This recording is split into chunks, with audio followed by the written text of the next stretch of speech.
Ramdas पलांगे CG शिक्षा में आपका स्वागत करता हूं। हम देख रहे हैं कक्षा 12वीं रसायन विज्ञान का नेक्स्ट यूनिट, जिसका नाम है आपका डी और एब ब्लॉक के तत्व। इससे पहले हम लोग जो है छठवां इकाई जिसका नाम था तत्वों का निष्कर्षण, वो हम लोग क्या कर चुके हैं, ख़त्म कर चुके हैं। ये जो है हमारा लेसन या यूनिट बोल सकते हैं, डी और एब ब्लॉक, ये हम जो है आज से स्टार्ट करते हैं। तो इसके बारे में क्या परिचय है, किस प्रकार से हम लोग देखते हुए चलते हैं। वैसे ये जो लेसन है वो लेसन से बहुत सारा क्वेश्चन जो है पूछा जाता है, और ये जो लेसन है वो थ्योरी है, इसमें किसी प्रकार की कोई सूत्र नहीं है। केमिस्ट्री के हिसाब से देखा जाए तो प्योरली अगर देखा जाए तो ये धातु से रिलेटेड है, मतलब सूत्र से रिलेटेड है। सब भौतिक गुण हम इसमें क्या करने वाले हैं, देखने वाले हैं। तो चलिए इस एफ और डी ब्लॉक के जो तत्व हैं हम उसके पास चलते हैं, थोड़ा सा परिचय करते हैं, ठीक है। तो यहाँ पर परिचय है, प्रस्तावना है, तो इसको हम लोग क्या करते हैं, देखते हैं भाई। तो यहाँ पर अगर हम परिचय देखें तो सबसे पहले तो आपको ये बता दें कि जो पूरे आवर्त सारणी है, हम आवर्त सारणी के पास जाएंगे ही, क्योंकि हम आवर्त सारणी बिना इसका आगे अध्ययन नहीं कर सकते। तो हम किसके पास चलते हैं भाई, आवर्त सारणी। आवर्त सारणी आपने देखा है। आवर्त सारणी को अगर हम देखें तो आवर्त सारणी को कितने भागों में बांटा गया है भाई, 4 ब्लॉक में क्या किया गया है, बांटा गया है। ये आप जानते हैं, ठीक है, ये आप क्या करते हैं, जानते हैं। पहले हम लोग पी ब्लॉक में क्या कर चुके हैं, इसको पढ़ाई कर चुके हैं, पढ़ चुके हैं। तो पूरे जो हमारे क्या होते हैं, हमारे जो एफ ब्लॉक, इस हमारा जो पूरे पीरियोडिक टेबल है, इस पीरियोडिक टेबल की अगर हम बात करें तो इसको कितने भागों में बांटते हैं भाई हम लोग, इसको जो है हमको 4 भागों में, 4 ब्लॉकों में क्या करते हैं, इसको बांटते हैं। जिसमें से आपका स्टार्टिंग का हमारा कौन सा होता है, हमारा एस ब्लॉक होता है। सबसे शुरू का क्या होता है भाई, हमारा एस ब्लॉक होता है। पहले को हम लोग क्या बोलते हैं, एस ब्लॉक बोलते हैं, है ना, जिसमें वर्ग 1 और वर्ग 2 के तत्व क्या किए गए हैं, रखे गए हैं। वर्ग 1 और वर्ग 2 के तत्व आते हैं, ठीक है। उसके बाद आपका वर्ग 3 से लेकर के वर्ग 12 तक के जो तत्व होते हैं। वर्ग क्या होता है, आपको मैं बताया था कि हमारे जो पीरियोडिक टेबल होता है उसमें इस प्रकार से क्या होता है, ऊपर से नीचे और बाएं से दाएं क्या बनता है, कालम बनता है। तो ऊपर से नीचे जो कालम बनता है उसको वर्ग, या इसी को हम लोग क्या बोलते हैं, समूह कहते हैं। और इस प्रकार से बाएं से दो दाएं आपका क्या होता है, कालम बनता है, उसको आवर्त कहते हैं, ठीक है। आप जानते हो इस प्रकार का जो कालम है उसको हम लोग क्या बोलते हैं, आवर्त। और ऊपर से नीचे जो कालम है उसको हम लोग बोलते हैं वर्ग। वर्गों की टोटल संख्या आप जानते हो 18 होता है, और आवर्तों की टोटल संख्या आपका कितना होता है, 7 होता है। तो वर्ग 1 और वर्ग 2 के जो तत्व हैं वो किस में रखा गया है, हमारा एस ब्लॉक में रखा गया है। और वर्ग 3 से लेकर के वर्ग 12 तक के जो तत्व हैं उसको डी ब्लॉक में क्या करते हैं, रखा गया है, जिसके बारे में हम लोग पढ़ते हैं। उसके बाद यहाँ पर आप क्या कर सकते हैं, हमारा जो वर्ग 13 से लेकर के वर्ग 18 के जो तत्व आते हैं इसको हम लोग क्या बोलते हैं, पी ब्लॉक के क्या कहते हैं, तत्व कहते हैं। ये हम लोग पढ़ चुके हैं, ठीक है। एस ब्लॉक 11वीं में पढ़ चुके हो, अभी हम पढ़ने वाले हैं डी ब्लॉक। उसके अलावा यहाँ पर क्या होता है, नीचे इस तरह से आपका पीरियोडिक टेबल में क्या बना है, कालम बना हुआ है। ये जो कालम होता है या यहाँ पर जो भी हमारे तत्व रखे गए हैं इनको हम क्या बोलते हैं, ए ब्लॉक कहते हैं। तो इस प्रकार से हम बोल सकते हैं कि पूरा पीरियोडिक टेबल को, पूरे आवर्त सारणी को कितने ब्लॉक में बांटा गया है भाई, हमारा 4 ब्लॉक में बांटा गया है। जिसमें एस ब्लॉक है ना, पी ब्लॉक, डी ब्लॉक और हमारा क्या होता है, ए ब्लॉक को रखा गया है। और इस लेसन में हम जो है 2 ब्लॉक, जिसको हम लोग बोलते हैं आपका, एक है हमारा ए ब्लॉक और एक हमारा क्या है, डी ब्लॉक, हम क्या करने वाले हैं, पढ़ने वाले हैं, पढ़ाई करने वाले हैं। तो ये तो हो गया हमारा 4 ब्लॉक।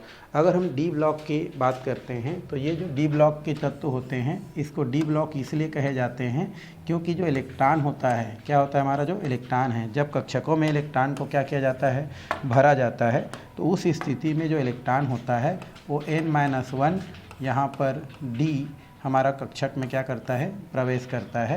इस वजह से इसको हम लोग क्या बोलते हैं, डी ब्लॉक के तत्व कहते हैं। तो अगर हम किसी तत्व का क्या करते हैं, इलेक्ट्रॉनिक विन्यास लिखते हैं, तो उस स्थिति में आने वाला जो अंतिम इलेक्ट्रॉन है ना, अंतिम जो हमारा क्या होता है, इलेक्ट्रॉन है, वो किस में प्रवेश करता है, हमारा n-1 डी कक्षक में प्रवेश करता है, अर्थात उसको हम लोग क्या बोलते हैं, डी ब्लॉक के तत्व कहते हैं। और अगर एफ ब्लॉक की बात करें तो एफ ब्लॉक में जो आने वाला अंतिम इलेक्ट्रॉन होता है वो आपका 4f या तो 5F में क्या करता है, प्रवेश करता है। इस कारण से इसे हम क्या बोलते हैं, F ब्लॉक के क्या कहते हैं, तत्व कहते हैं। वैसे आपको मैं शुरू में P ब्लॉक में भी बता चुका हूँ, यदि हम किसी तत्व का क्या करते हैं, इलेक्ट्रॉनिक विन्यास लिखते हैं और आने वाला अंतिम इलेक्ट्रॉन अगर एस में जाता है तो एस ब्लॉक का तत्व है, पी में जाता है तो पी ब्लॉक का तत्व है, डी में जाता है तो डी ब्लॉक का तत्व कहलाता है। तो यदि हम डी ब्लॉक के जितने भी तत्व हैं अगर सबका इलेक्ट्रॉनिक विन्यास लिखेंगे तो आने वाला अंतिम इलेक्ट्रॉन किस में प्रवेश करता है, वो डी उपकोष में प्रवेश करता है। इससे ये पता चलता है कि हाँ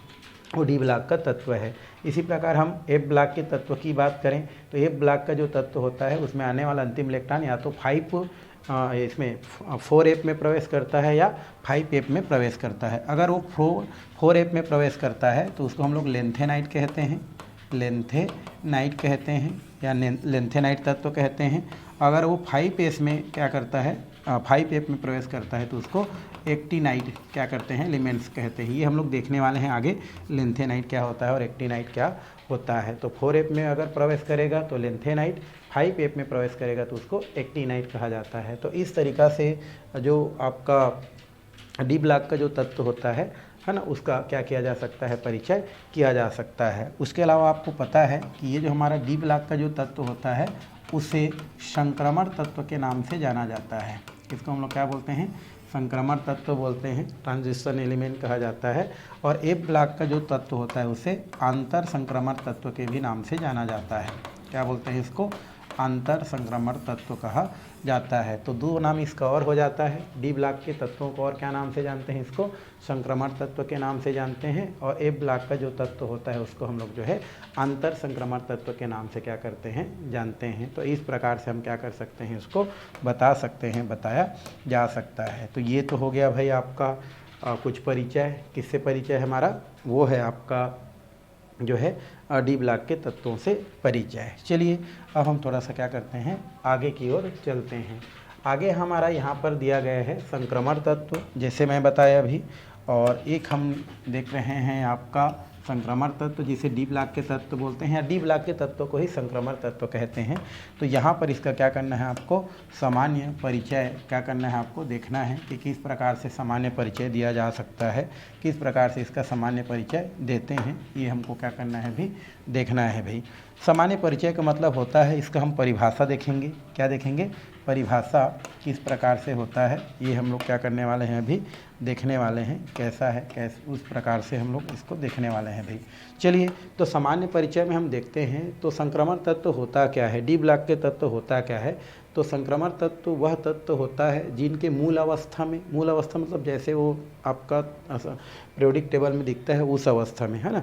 तो मूल अवस्था में अथवा उसका ऑक्सीकरण अवस्था में यदि क्या होता है, हमारा डी उपकोष क्या होता है, अपूर्ण भरा होता है, तो वो आपका क्या कहलाता है, संक्रमण तत्व या डी ब्लॉक का तत्व कहलाता है। मतलब हम लिख सकते हैं कि संक्रमण तत्व या डी ब्लॉक के तत्व वे तत्व होते हैं जिनकी मूल अवस्था, है ना, अथवा ऑक्सीकरण अवस्था में डी कक्षक अपूर्ण क्या होता है, आपका भरा रहता है, तो वो आपका क्या कहलाता है, संक्रमण तत्व कहलाता है, संक्रमण तत्व कहते हैं। तो इस प्रकार से हम क्या कर सकते हैं, इसका परिभाषा दे सकते हैं। तो चलिए परिभाषा देते हैं और परिभाषा को क्या करते हैं, हम लोग लिखते हैं। तो पहला हम लोग क्या लिख देते हैं भाई, संक्रमण तत्व। संक्रमण तत्व क्या है ये हम लोग देखते हैं। तो लिख सकते हैं कि संक्रमण तत्व, संक्रमण तत्व वह तत्व है, वह तत्व है, ये सब आपको लिखना पड़ेगा भाई, है ना। वह तत्व है जिनकी या जिनके मूल अवस्था, मूल अवस्था अथवा ऑक्सीकरण अवस्था, ऑक्सीकरण अवस्था, ऑक्सीकरण अवस्था में, ऑक्सीकरण अवस्था में डी कक्षक अपूर्ण भरा होता है, में डी कक्षक अपूर्ण भरा होता है ना, या n-1 डी कक्षक अपूर्ण भरा होता है। तो इसको आप इतना लिख सकते हैं n-1, इसका कहानी मैं बताऊंगा, n-1 डी कक्षक अपूर्ण भरा होता है, कक्षक अपूर्ण भरा होता है, भरा होता है। संक्रमण तत्व कहलाते हैं। संक्रमण तत्व कहलाते हैं। तो पहला हम क्या कर सकते हैं, इस प्रकार से संक्रमण तत्व की परिभाषा दे सकते हैं कि संक्रमण तत्व वे तत्व होता है ना, जिनके मूल अवस्था मतलब जैसे सोना है तो इस प्रकार से ये यू, चांदी है मतलब Ag, इस प्रकार से डायरेक्ट अगर हम बात करें तो AU हो गया, Ag हो गया, ये मूल अवस्था में है या इसके ऑक्सीकरण अवस्था में। ठीक है, यदि क्या होता है इनके डी कक्षक अपूर्ण भरा हो, अपूर्ण ना पूरा नहीं, अगर अपूर्ण भरा हो तो हमारे क्या कहलाते हैं, वो संक्रमण तत्व कहलाते हैं या संक्रमण तत्व उसको कहते हैं। तो ये आपको क्या करना है, याद में रखना है कि संक्रमण तत्व किसे कहते हैं भाई। तो संक्रमण तत्व वह तत्व होता है जिनके मूल अवस्था में अथवा ऑक्सीकरण अवस्था में हमारा N-1 जो होता है वो क्या होता है, आपका अपूर्ण भरा होता है, उसे हम क्या कहते हैं, संक्रमण तत्व कहते हैं। तो इस स्थिति में फिर आपका जो क्या होता है, जिंक होता है, उसके बाद कैडमियम होता है और साथ में क्या होता है, जो मरकरी होता है। अगर हम इसकी बात करें तो इनके जो क्या होते हैं, डी कक्षक जो होते हैं वो क्या होते हैं, आपके पूर्ण न भरे होते हैं। तो उस स्थिति में ये जो हमारे तत्व होते हैं वो संक्रमण तत्व नहीं कहलाते हैं। फिर भी ये हमारे डी ब्लॉक के अंतर्गत जो है लास्ट में रखा गया है, इसलिए हम लोग इसको क्या करते हैं, साथ में रखते हैं। बट परिभाषा के अनुसार जिंक, कैडमियम, मरकरी जो होते हैं वो संक्रमण तत्व नहीं होते हैं। क्यों? क्योंकि इनका जो डी कक्षक होते हैं वो क्या होते हैं, पूर्ण रूप से भरे होते हैं। तो यहाँ से आपको एक क्वेश्चन पूछ सकता है कि कारण बताइए कि हमारे जो क्या होते हैं, जो डी ब्लॉक के तत्व में मरकरी हो गया, उसके बाद कैडमियम हो गया, उसके अलावा जिंक हो गया, वो संक्रमण तत्व नहीं होते हैं। क्यों? क्योंकि परिभाषा के अनुसार ये कहता है कि वही तत्व संक्रमण तत्व होते हैं जिनके डी कक्षक अपूर्ण भरे होते हैं, जबकि हमारे जिंक जो होते हैं, कैडमियम होते हैं, मरकरी होते हैं, वो आपके क्या होते हैं, संक्रमण तत्व नहीं होते हैं, क्योंकि उनके आपको डी कक्षक पूर्ण क्या होते हैं, भरे होते हैं। तो यहाँ से हम क्या कर सकते हैं, उसको लिख सकते हैं। तो चलिए लिखते हैं हम लोग। तो परिभाषा के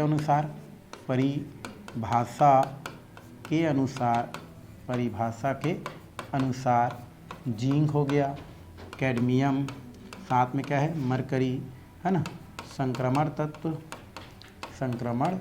तत्व या हम इसको बोल सकते हैं, है ना, संक्रमण तत्व नहीं है, संक्रमण तत्व नहीं है क्योंकि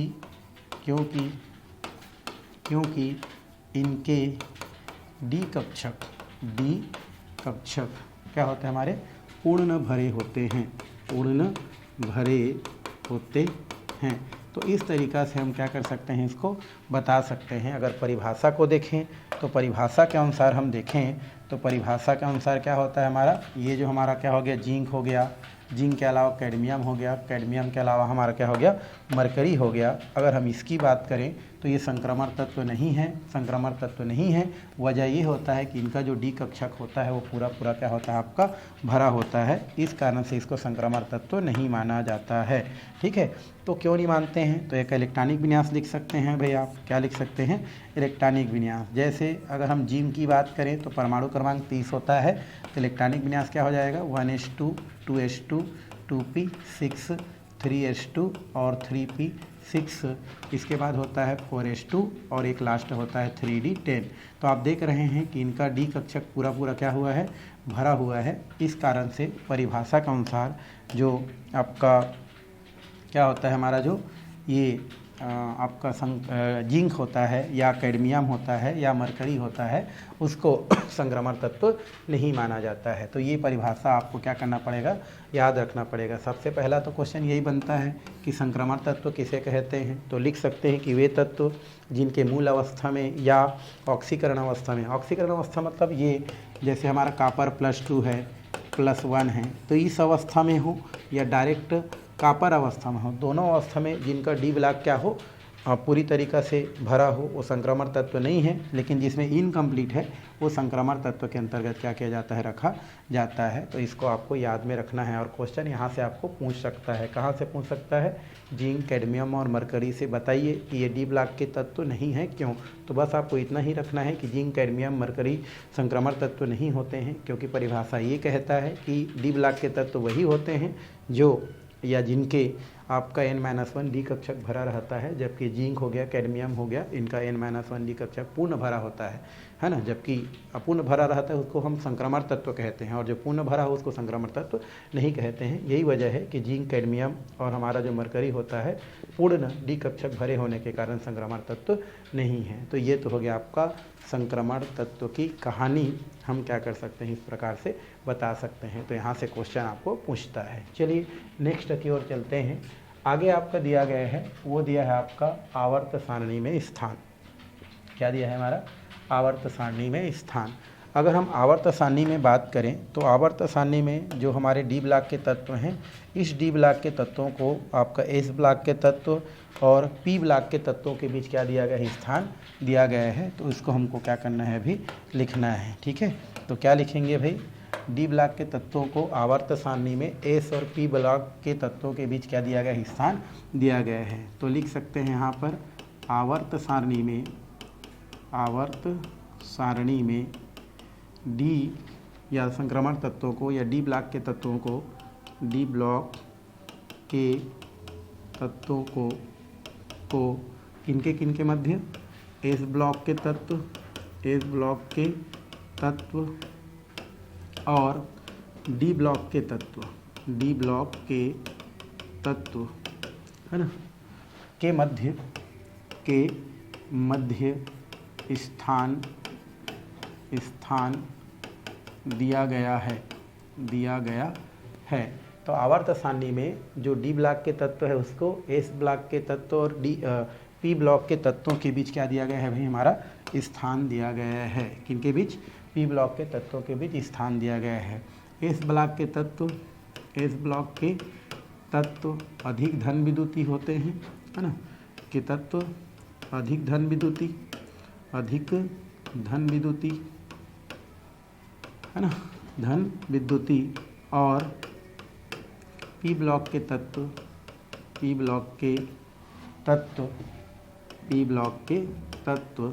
अधिक ऋण विद्युती गुण वाले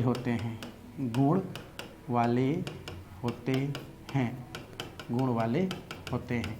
तो इस तरीक़ा से आप क्या कर सकते हैं, बता सकते हैं। क्या बता सकते हैं भाई, कि आवर्त सारणी में जो डी ब्लॉक के जो तत्व हैं उनको किनके बीच रखा गया है, एस ब्लॉक आवर्त सारणी में मैं बताया हूँ अभी जस्ट, और पी ब्लॉक के बीच में क्या किया गया है, रखा गया है। अभी जस्ट आपको मैं बता रहा था इस प्रकार से, तो आपको मैं बताया हूँ। ये जो लास्ट वाला होता है हमारा कौन सा होता है, पी ब्लॉक होता है ना, और ये शुरू वाला क्या होता है हमारा, एस ब्लॉक होता है। ठीक है, और बीच में क्या होता है हमारा, डी ब्लॉक जो होता है, उनको रखा गया है।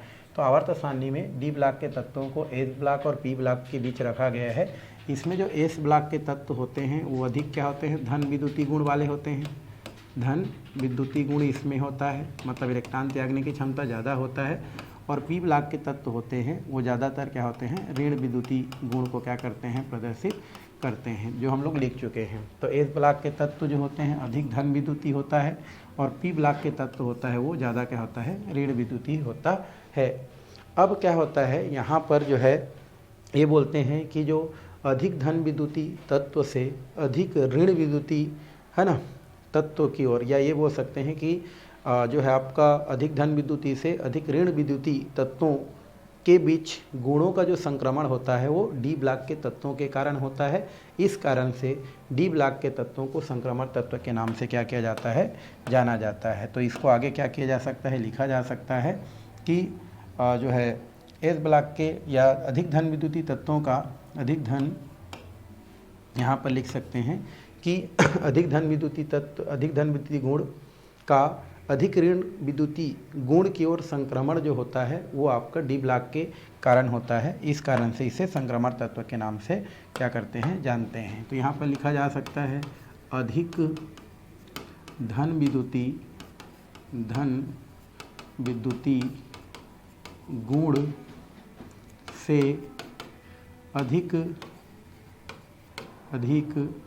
ऋण विद्युती गुण की ओर, अधिक धन विद्युती गुण से अधिक ऋण विद्युती गुण की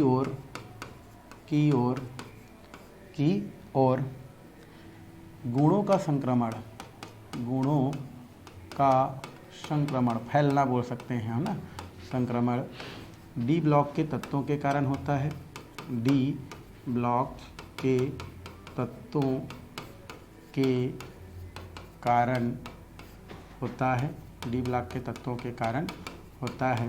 अतः डी ब्लॉक के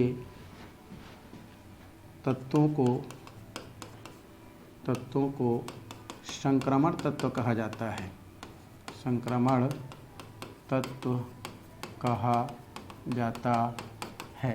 तो इस प्रकार से आप संक्रमण तत्व को भी परिभाषित कर सकते हैं। क्वेश्चन आता है संक्रमण तत्व किसे कहते हैं, तो आप क्या कर सकते हैं, लिख सकते हैं कि जो अधिक धन विद्युतीय तत्व एस ब्लॉक के जो होते हैं और अधिक ऋण विद्युतीय तत्व जो हमारे पी ब्लॉक के तत्व होते हैं से गुणों का जो संक्रमण होता है वो किसके कारण होता है, हमारा डी ब्लॉक के तत्वों के कारण होता है। इस कारण से क्या बोलते हैं, डी ब्लॉक के तत्वों को संक्रमण तत्व कहते हैं, संक्रमण तत्व कहा जाता है। तो इस तरीक़ा से लिख सकते हैं। तो अधिक धन विद्युतीय तत्व कौन है भाई, हमारा एस ब्लॉक के तत्व हैं। अधिक ऋण विद्युतीय तत्व पी ब्लॉक के तत्व है। तो इस प्रकार से अधिक धन विद्युतीय से अधिक ऋण विद्युतीय तत्वों की ओर, है ना, गुण का संक्रमण होना ये डी ब्लॉक के कारण होता है, क्योंकि डी ब्लॉक बीच में क्या होता है, बैठा रहता है, इस कारण से इसे संक्रमण तत्व कहते हैं। तो ये भी एक आपका क्या होता है, क्वेश्चन बनता है जो आपको क्या कर सकता है, पूछ सकता है। ठीक है। और अगर इसका हम सामान्य इलेक्ट्रॉनिक विन्यास की बात करें तो इसका सामान्य इलेक्ट्रॉनिक जो विन्यास होता है, सामान्य अगर इलेक्ट्रॉनिक विन्यास की बात करें, ठीक है, इलेक्ट्रॉनिक विन्यास की बात करें तो ये आपका इस प्रकार से लिखा जा सकता है, सामान्य इलेक्ट्रॉनिक विन्यास। ठीक है। तो इसकी अगर हम चर्चा करें तो सामान्य इलेक्ट्रॉनिक विन्यास को कैसे लिखा जा सकता है भाई, इसको जो है 1 माइनस या n माइनस 1 डी, जिसमें 1 से लेकर के 10 इलेक्ट्रॉन आता है और यहाँ पर n में 0 से लेकर के 2 इलेक्ट्रॉन आता है। तो इस प्रकार से इसका क्या किया जा सकता है, सामान्य इसका जो आपका इलेक्ट्रॉनिक विन्यास है वो क्या किया जा सकता है, लिखा जा सकता है, बताया जा सकता है। ठीक है। अब यहाँ पर जो है संक्रमण तत्वों को कुछ श्रेणियों में क्या किया गया है, बांटा गया है। ठीक है भाई, संक्रमण तत्वों को कुछ श्रेणी में क्या किया गया है, विभाजित किया गया है। तो यहाँ पर हम थोड़ा सा देख देते हैं संक्रमण श्रेणी का वर्गीकरण। किसका वर्गीकरण, संक्रमण श्रेणी का वर्गीकरण, है ना। संक्रमण तत्वों को कुछ वर्गों में क्या किया गया है, बांटा गया है। तो इसको लिख सकते हैं, संक्रमण तत्वों को कुछ श्रेणियों में, है ना, श्रेणियों में बांटा गया है।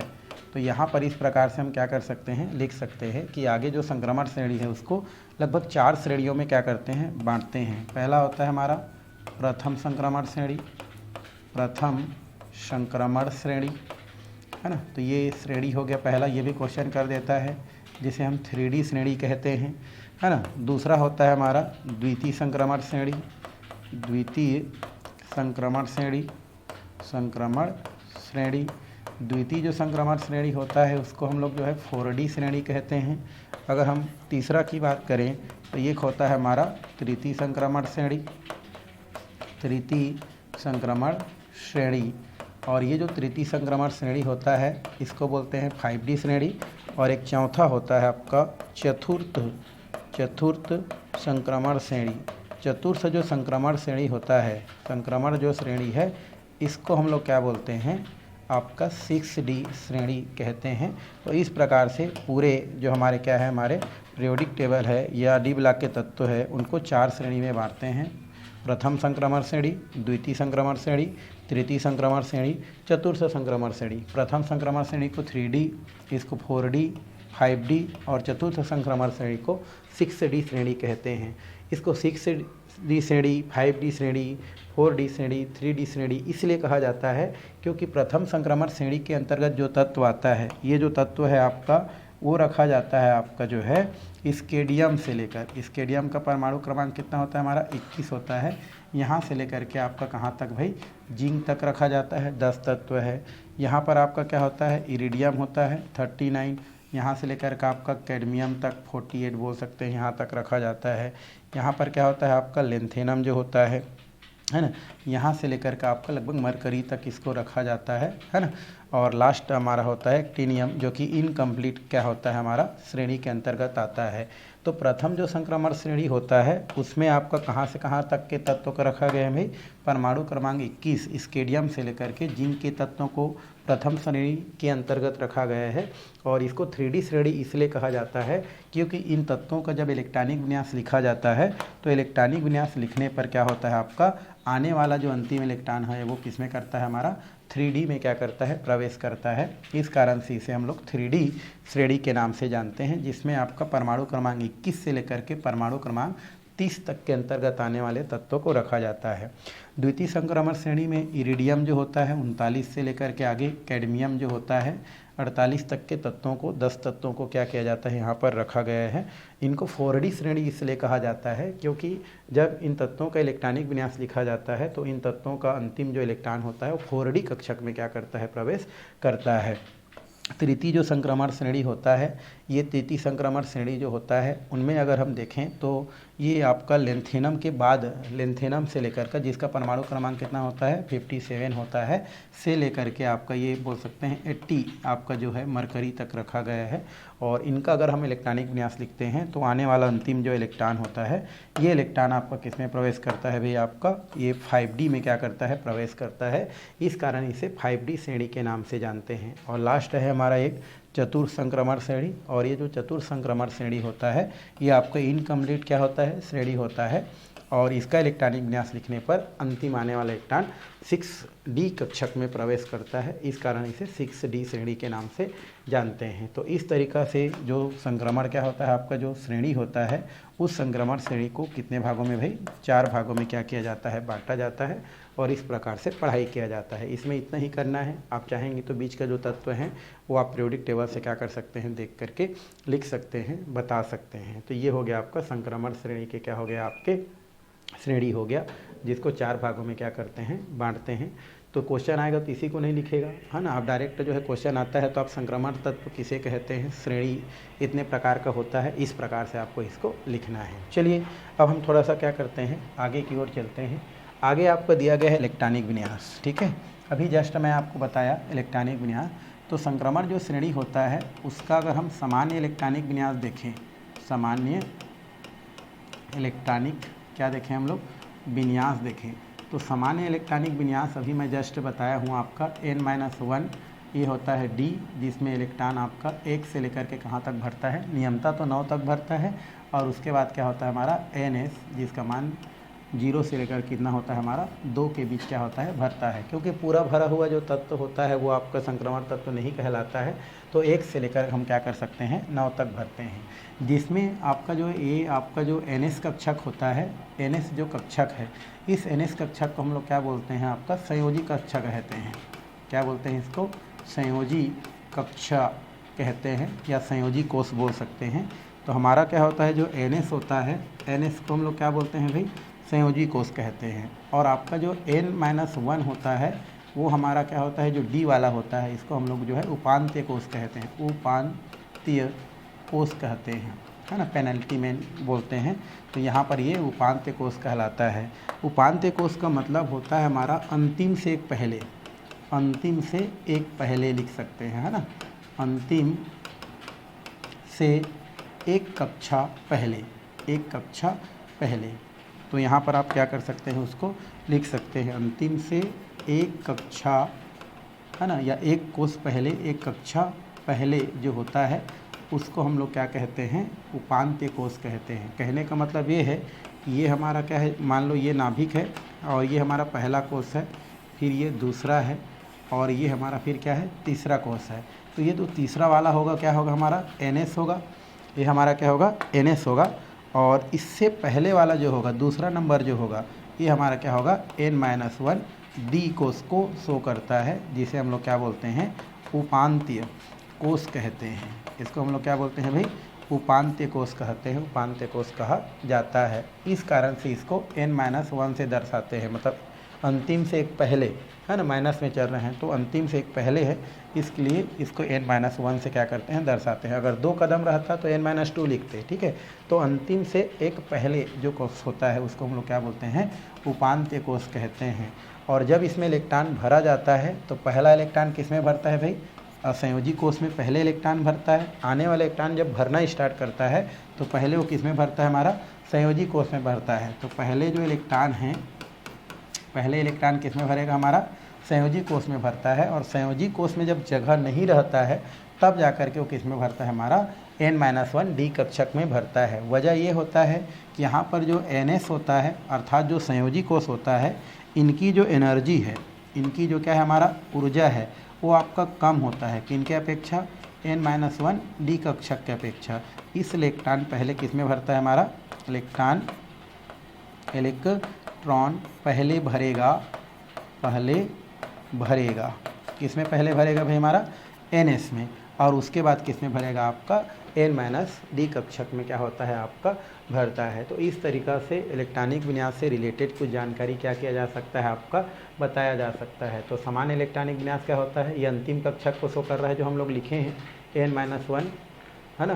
ये एक बार n-1 डी हमारा होता है। डी में आपका 1 से लेकर के 9 तक इलेक्ट्रॉन ही भर सकते हैं, क्योंकि पूर्ण भरने पर वो संक्रमण तत्व नहीं कहलाता है। और एस में आपका इलेक्ट्रॉन जो होता है वो आपका 0 हो सकता है, 1 हो सकता है, 2 हो सकता है। तो ये इस प्रकार से सामान्य इलेक्ट्रॉनिक विन्यास होता है, जिसमें ns जो होता है वो संयोजी कोष होता है, मतलब लास्ट कक्षा होता है।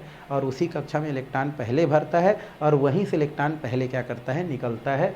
उसके बाद हमारा इलेक्ट्रॉन का भरना या निकलना किस में चालू होता है, n-1 डी कक्षक में क्या होता है, आपको देखने को मिलता है या वहाँ पर होता है, ठीक है। तो जो भी इलेक्ट्रॉन भरेगा निकलेगा वो पहले कहाँ पर होगा, हमारा ns में होगा। उसके बाद जो प्रक्रिया होगा वो n-1 डी कक्षक में होता है।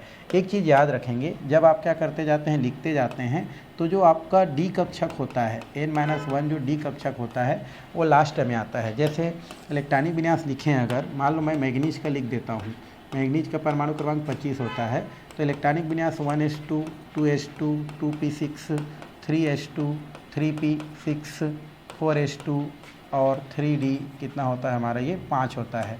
तो नियमतः आप देख रहे हैं कि यहाँ पर क्या होता है, हमारा जो लास्ट है उसमें आपका 4s क्या आ रहा है, हमारा 4s जो हो रहा है वो पहले आ रहा है। इलेक्ट्रॉनिक विन्यास लिखेंगे तो 4s क्या आ रहा है, हमारा पहले आ रहा है।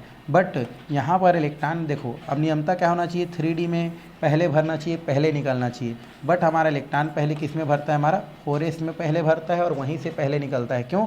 क्योंकि जब अल्फ़ाबेट में आप जाओगे तो 3 के बाद क्या आता है, हमारा 4 आता है। तो लास्ट में कौन चला जाता है, हमारा अल्फ़ाबेट के हिसाब से वो चला जाता है आपका 4s में। इसलिए इलेक्ट्रॉन पहले 4s में या ns में पहले इलेक्ट्रॉन भरता है, वहीं से पहले निकलता है। और उसके बाद फिर क्या होता है, हमारा जो भी इलेक्ट्रॉन का भरना निकलना वो डी कक्षक से प्रारंभ होता है। बच्चे यहीं पर क्या हो जाते हैं, कन्फ्यूज हो जाते हैं, लास्ट में है तो लास्ट से ही निकाल देते हैं। ऐसा नहीं है, उससे पहले से हम लोग क्या करते हैं, निकालते हैं। क्यों? क्योंकि अल्फ़ाबेट में 3p 3s 3d होता है, उसके बाद 4s आता है। जब हम भरेंगे ना तो कक्षा पहले 3 आएगा और कक्षा 3 के बाद 4 आता है, ठीक है।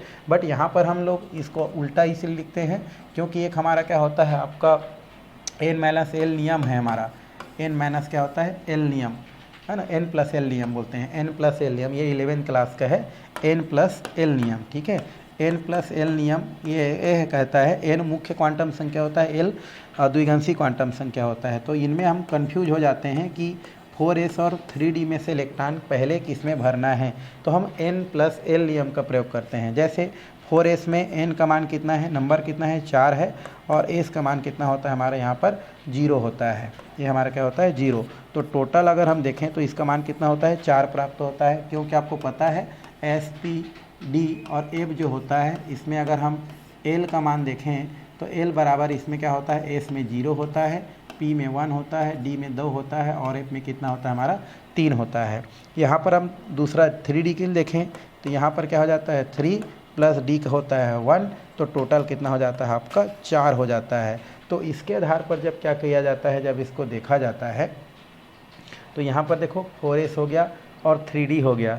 3D हम लोग देखते हैं हमारा कितना होता है, हमारा इस प्रकार से देख रहे हैं तो दोनों में तो हमारा कितना आ रहा है, हमारा 4s आ रहा है और एक हमारा क्या आ रहा है 3D आ रहा है। तो उस स्थिति में एक का 4 हो गया, n कितना हो गया हमारा 3, तो d का 2 होता है भाई, ये हमारा कितना होगा 2 क्योंकि p का 1 है, तो ये टोटल कितना हो जाएगा 5 आ जाएगा। इसलिए आप देख रहे हैं कि हमारा जो s का मान है 4s का मान क्या आ रहा है हमारा n-1 के अनुसार, n+1 के अनुसार 4 आ रहा है और इसका 5 आ रहा है, इसलिए पहले इलेक्ट्रॉन किस में भरते हैं, हमारे 4 में भरते हैं, ये हमारे नियम के अनुसार है। बट अल्फ़ाबेट में देखेंगे तो कहाँ आता है हमारा 3D के बाद आता है हमारा 4s। तो आपको क्या करना है, जब भी इलेक्ट्रॉन भरेंगे 4s में इलेक्ट्रॉन पहले भरेंगे, उसके बाद निकालेंगे भी तो 4s से निकालेंगे और उसके बाद जो है 3D 5 या जो भी है हमारा डी कक्षक है उसमें इलेक्ट्रॉन प्रवेश करेंगे, है ना। और इसको इस प्रकार से यहाँ पर लिखते हैं क्योंकि यहाँ पर आपका n+l नियम लिखता है, इसलिए आगे पीछे लिखते हैं। तो ये जो लिखने का तरीका है वो n+l के नियम के आधार पर है, बट इलेक्ट्रॉन भरने की स्थिति होता है वो अल्फ़ाबेट के आधार पर भरा जाता है, इसलिए 4s में इलेक्ट्रॉन पहले और बाद में आपका डी कक्षक में इलेक्ट्रॉन प्रवेश किया जाता है। तो ये हो गया आपका इलेक्ट्रॉनिक विन्यास।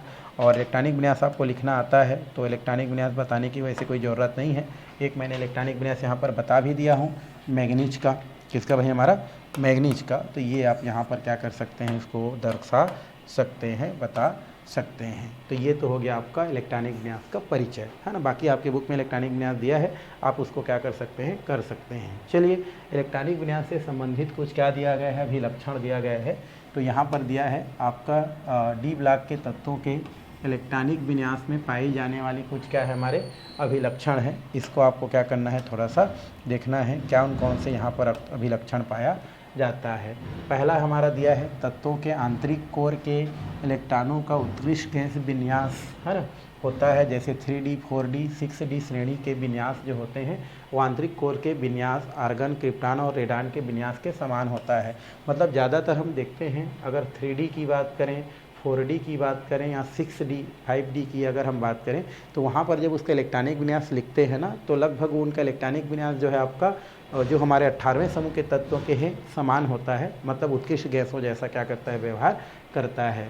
दूसरा अगर हम बात करें तो हमारा जो डी ब्लॉक के तत्व होता है वो n-1 डी कक्षक में इलेक्ट्रॉन क्या होता है, क्रमिक रूप से क्या होते जाता है, आपका भरते जाता है। मतलब हमारा डी कक्षक का जब इलेक्ट्रॉनिक विन्यास लिखा जाता है तो इलेक्ट्रॉन अंतिम कक्षक किस में प्रवेश करता है, हमारा n-1 डी कक्षक में प्रवेश करता है। जैसे आयरन का अगर हम लिखें तो यहाँ पर क्या होता है 6 होता है तो 26 होता है, तो 1s2 2s2 2p 6 3s2 3p कितना होता है 6, ये हो जाता है 4s2 और 3d कितना हो जाता है आपका 6। तो इलेक्ट्रॉन किस में भरता है, हमारा डी कक्षक में प्रवेश करता है। n-1 क्यों लिखते हैं, क्योंकि वो अंतिम कक्षा से एक कक्षा पहले भर रहा है, इसलिए उसमें सिंबल के तौर पर हम n-1 का प्रयोग करते हैं। नियमतः तो डी कक्षक ही होता है भाई, n-1 इसलिए लगाते हैं क्योंकि वो अंतिम कक्षा से एक कक्षा पहले पाया जाता है। जैसे अगर 4s यहाँ पर रहता है तो 3D क्या होता है, यहाँ पर पाया जाता है। तो नियमतः हमारे क्या हो रहा है, यहाँ पर एक कदम से पहले भरा जाता है, इसलिए इसको n-1 लिखा जाता है। तो इस तरीक़े से डी ब्लॉक के जो तत्व होता है उनके लिए n-1 डी कक्षकों में इलेक्ट्रॉन क्रमशः क्या होते जाता है, भरा जाता है। तीसरा यहाँ पर दिया गया है, इन तत्वों में अधिकांश तत्वों के 72 कोष में क्या होता है, 2 इलेक्ट्रॉन होता है। कुछ तत्वों के सदस्यों में आपका जैसे क्रोमियम है, कापर है, निबिडियम है, मोलिब्डेनम है, सिल्वर है, सोना है अर्थात ऑरिक है, इनके अंतिम कोष में आपका 1 इलेक्ट्रॉन होता है। जबकि पैलेडियम है ना, पैलेडियम जो होता है उनके अंतिम कक्षक में कोई इलेक्ट्रॉन नहीं होता है। इसका मतलब ये है अंतिम कोष कौन सा होता है भाई, अंतिम कोष होता है हमारा NS, यही तो संयोजी कोष है। तो यहाँ पर ये जितना आपका ये दिख रहा है इनके अंतिम कोष में आपका कितना इलेक्ट्रॉन होता है, 2 इलेक्ट्रॉन होता है। ये बोल रहा है हमारा क्या हो रहा है, हमारा इनके 2 इलेक्ट्रॉन का होता है, ठीक है। तो यहाँ पर इनका बोला 1 इलेक्ट्रॉन होता है, इनके में क्या होता है हमारा इलेक्ट्रॉन।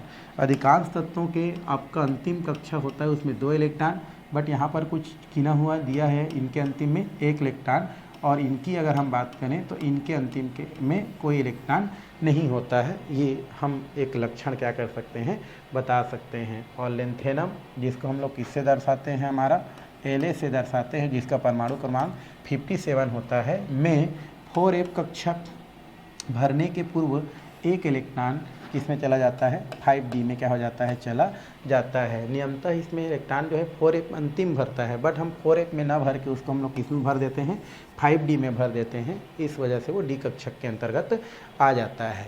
इसके अलावा कुछ तत्व और भी आपका दिया गया है जो फिलहाल उसका इलेक्ट्रॉनिक विन्यास लिखें। जैसे हम लोग क्या कर देते हैं, हमारा सबसे पहले कॉपर है, एक हमारा क्रोमियम है ना, Ag है, Au है ना, प्लेटिनम है, बहुत सारे तत्व हैं, है ना। तो ये जो तत्व होता है, इन तत्वों की अगर हम बात करें, जैसे हम इसकी बात करते हैं तो 24 हो गया, इनका 29 हो गया। वैसे इधर आपका सोना चांदी, इनका अगर हम बात करें, है ना, इसका लगभग 78 होता है। तो इन तत्वों की अगर हम बात करें तो कुछ हमारा तत्व दिया गया है। ज़्यादा फोकस हम करते हैं क्रोमियम और किस पर, हमारा कॉपर पर। तो ये तत्व ऐसे होते हैं जो फिलहाल आपके जो अफबाऊ का नियम है, अफबाऊ का नियम, अफबाऊ का जो हमारा क्या है भाई नियम है, इसकी बात करें तो ये अफबाऊ के नियम का पालन नहीं करते हैं। ये तत्व अफबाऊ के नियम का पालन नहीं करते हैं। तो ये जो तत्व है, क्रोमियम है, कॉपर है, सिल्वर है, सोना है, प्लेटिनम है, इनका जो इलेक्ट्रॉनिक विन्यास लिखते हैं ना, तो उस दौरान ये आपका क्या करते हैं, इलेक्ट्रॉनिक विन्यास लिखने के दौरान, ठीक है, इलेक्ट्रॉनिक विन्यास लिखने के दौरान ये जो होते हैं, ये आपका अफबाऊ के नियम का पालन नहीं करते हैं।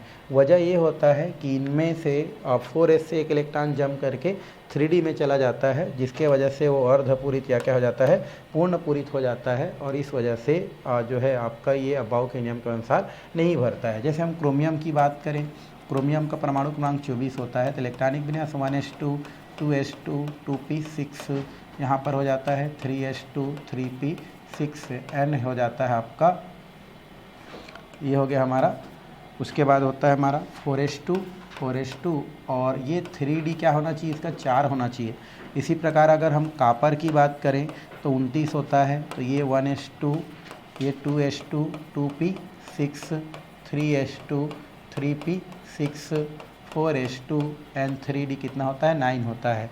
तो लास्ट वाला को अगर हम देखें तो लास्ट वाला जो क्या होता है हमारा, अगर हम इसकी चर्चा करें, लास्ट वाला की अगर हम क्या करें, चर्चा करें, तो उस स्थिति में आप देख रहे हैं ये हमारा और ये, तो इनमें क्या होता है 3D में, इस जो है क्रोमियम की बात करें तो 3D में 4 इलेक्ट्रॉन है और इसमें 9 इलेक्ट्रॉन है। तो इसमें क्या होता है आपका, इसमें आपका जो यहाँ से आपका 4s से जो क्या होता है हमारा, एक जो इलेक्ट्रॉन होता है वो आपका किस में चला जाता है, आपका D में चला जाता है, और इस प्रकार से 9 से क्या हो जाता है, 10 हो जाता है। इसी प्रकार यहाँ से एक इलेक्ट्रॉन चला जाता है और इसको कितना कर देता है, आपका 5 कर देता है। तो यहाँ पर क्रोमियम और कॉपर जो होता है, क्रोमियम और कॉपर की बात करें तो यहाँ से 4s और यहाँ से 4s से एक इलेक्ट्रॉन जो है आपका D कक्षक में चला जाता है, और चले जा करके एक को हमको क्या कर देता है, ये अर्धपूर्ण कक्षक बना देता है, और एक को जो है पूर्ण कक्षक क्या कर देता है, बना देता है। तो इस प्रकार से दोनों क्या हो जाता है, हमारा अर्धपूर्ण और पूर्णपूर्ण हो जाता है। और इस स्थिति में केमिस्ट्री कहता है कि जिनका कक्षक अर्धपूर्ण हो या पूर्ण हो, वो ज़्यादा क्या होता है, स्थायी होता है, वो क्या होता है, ज़्यादा स्थायी होता है। अतः स्थायी बनने के लिए ही यह बाउ का नियम का पालन नहीं करते हैं, और आपका 4s से एक इलेक्ट्रॉन D कक्षक में जा करके उनको अर्धपूरित और पूर्ण पूरित कर देते हैं, और इस वजह से बाउ का नियम का पालन नहीं करते हैं। तो यहाँ पर अगर क्वेश्चन आता है कि क्रोमियम और जो कॉपर होता है और बाउ के नियम का पालन नहीं करता है, समझाइए, तो बोल सकते हैं कि क्रोमियम हो गया, कॉपर हो गया, सिल्वर, ऑरिक, प्लेटिनम, ये जो तत्व होते हैं वह बाउ के नियम का पालन नहीं करते हैं, क्योंकि इनके अंतिम जो हमारा D कक्षक होता है उनमें आपका जो है अपने अर्धपूर्ण और पूर्ण होने के लिए एक इलेक्ट्रॉन की क्या होता है, आवश्यकता होता है। इस कारण से 4s से एक इलेक्ट्रॉन D कक्षक में जा करके आपका उसको अर्धपूर्ण या पूर्ण कर देता है या पूर्ण पूरित कर देता है, जिससे उन तत्वों की स्थायित्वता क्या हो जाता है, आपका बढ़ जाता है। यही वजह है कि अब बाउ का नियम का पालन नहीं करता है। तो इस टाइप का क्वेश्चन अगर आता है तो आपको थ्योरी लिखने की आवश्यकता होता है, और साथ में इलेक्ट्रॉनिक विन्यास लिखने की भी क्या होता है, आवश्यक होता है। तो इसको आपको क्या करना है, ध्यान में रखना है। यहाँ से आपको क्वेश्चन क्या कर सकता है, आपको पूछ सकता है ना, लेकिन थ्योरी लिखने का काम आपका होता है, भी हमने आपको समझा दिया। ठीक, तो ये तो हो गया आपका कुछ लक्षण। तो ये तो हमारा लक्षण क्या हो गया, ख़त्म हो गया। अब हम थोड़ा सा बात करते हैं प्राप्ति स्थान। प्राप्ति स्थान की बात करें, चूँकि आप जानते हैं कि हमारे जो संक्रमण तत्व होते हैं, संक्रमण जो क्या है हमारे तत्व हैं, ये संक्रमण तत्व सब के सब क्या हैं, धातु हैं। सभी संक्रमण तत्व क्या होते हैं, हमारे धातु होते हैं। और धातु होते हैं मतलब क्या होते हैं, हम लोग क्रियाशील बोल सकते हैं कि क्योंकि धातु बहुत ज़्यादा क्या होते हैं, क्रियाशील होते हैं। तो संक्रमण तत्व में जितने भी तत्व पाए जाते हैं, लगभग हम अगर बुक के अकॉर्डिंग देखें तो लगभग 35 संक्रमण तत्व हम लोग मानते हैं। अब बढ़ गया है, ठीक है, वो अलग है।